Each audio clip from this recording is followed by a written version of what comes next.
ഇന്നൊരു chicken കുറുമയുടെ recipe ആട്ടോ share ചെയ്യുന്നത്. ഇത് നല്ല റിച്ച് ആയിട്ടുള്ള ഒരു കറിയാണേ. അപ്പോൾ ഇത് ഉണ്ടാക്കാനായിട്ട് ആദ്യം ഒരു പാനിൽ കുറച്ച് വെളിച്ചെണ്ണ ചൂടാക്കിയിട്ട് അതിൽ കടുക്, വറ്റൽമുളക്, കറിവേപ്പില ഇത്ര ഇട്ടൊന്ന് പൊട്ടിച്ചെടുക്കുക. എന്നിട്ട് സവോളയും കൊച്ചുള്ളിയും കൂടി ചേർത്തിട്ട് കുറച്ച് ഉപ്പും കൂടി ഇട്ട് അതൊന്ന് വഴറ്റിയെടുക്കുക. കൊച്ചുള്ളി കുറച്ച് അധികം ചേർക്കണം കേട്ടോ. എന്നിട്ട് ഈ ഒരു സവോളയും കൊച്ചുള്ളിയൊക്കെ ഒന്ന് സോഫ്റ്റായി വരുമ്പോൾ ഫ്ലെയിം ഓഫ് ചെയ്ത് അതൊന്ന് തണുക്കാൻ മാറ്റി വെക്കണം. ഇനി ഇഞ്ചി, പച്ചമുളക്, വെളുത്തുള്ളി, തക്കാളി ഇതൊന്ന് അരച്ചൊരു പേസ്റ്റ് പോലെ ആക്കി മാറ്റി വെക്കണം. പിന്നെ കുരുമുളകും പെരിഞ്ജീരകവും കൂടി ഒന്ന് പൊടിച്ചെടുത്ത് മാറ്റിയും കൂടി വെക്കണം. അതിനുശേഷം നേരത്തെ നമ്മൾ ആ തണുക്കാൻ വെച്ച ആ ഒരു ഉള്ളിയൊക്കെ ഒന്ന് നല്ലോണം അരച്ചെടുക്കണം.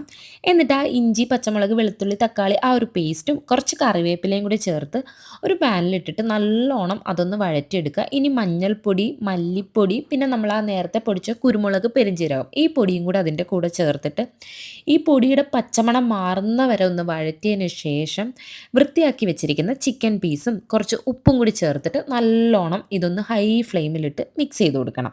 ഇനി ഇതിലേക്ക് കുറച്ച് വെള്ളം ഒഴിച്ച് കൊടുത്താൽ മതി കേട്ടോ. വെള്ളവും കൂടി ഒഴിച്ച് കുറച്ച് കറിവേപ്പിലയും കൂടി ഒരു ഫ്ലേവറിന് ഇട്ടതിന് ശേഷം ഇത് നല്ലോണം ഒന്ന് തിളച്ച് വരുമ്പം ഇതൊന്ന് മൂടി വെച്ച് ഒരു 5 മിനിറ്റ് കുക്ക് ചെയ്യണം. ഒരു 5 മിനിറ്റ് കഴിഞ്ഞ് തുറന്നതിന് ശേഷം ഇതിലേക്ക് തേങ്ങയുടെ രണ്ടാം പാലും കൂടി ഒഴിച്ചു കൊടുക്കണം. എന്നിട്ട് ഈ തേങ്ങാപ്പാലിൽ ചിക്കൻ വീണ്ടും ഒരു 5 മിനിറ്റും കൂടി നല്ലോണം കുക്ക് ചെയ്തെടുക്കണം. അപ്പോൾ വീണ്ടും ഇതൊന്ന് തിളച്ച് വരുമ്പോൾ മൂടി വെക്കണം. ഈ സമയത്ത് കാഷ്യൂ നമുക്കൊന്ന് പേസ്റ്റ് ആക്കി എടുക്കാം. ഒരുപാട് ഫൈനായിട്ടൊന്നും വേണ്ട, കുറച്ച് തരികളുള്ള രീതിയിൽ നമുക്ക് പേസ്റ്റ് ആക്കി എടുക്കാം. എന്നിട്ട് ഈ ഒരു കറിയിലേക്ക് നമുക്ക് ഈ ഒരു കാഷ്യൂ പേസ്റ്റും പിന്നെ നേരത്തെ പൊടിച്ച കുരുമുളകും പെരിഞ്ജീരകത്തിൻ്റെ പൊടിയും കൂടെ ചേർത്ത് നല്ലോണം മിക്സ് ചെയ്തിട്ട് വീണ്ടും ഒന്ന് തിള വരുമ്പോഴത്തേക്ക് മൂടി വെച്ച് കൊടുക്കണം.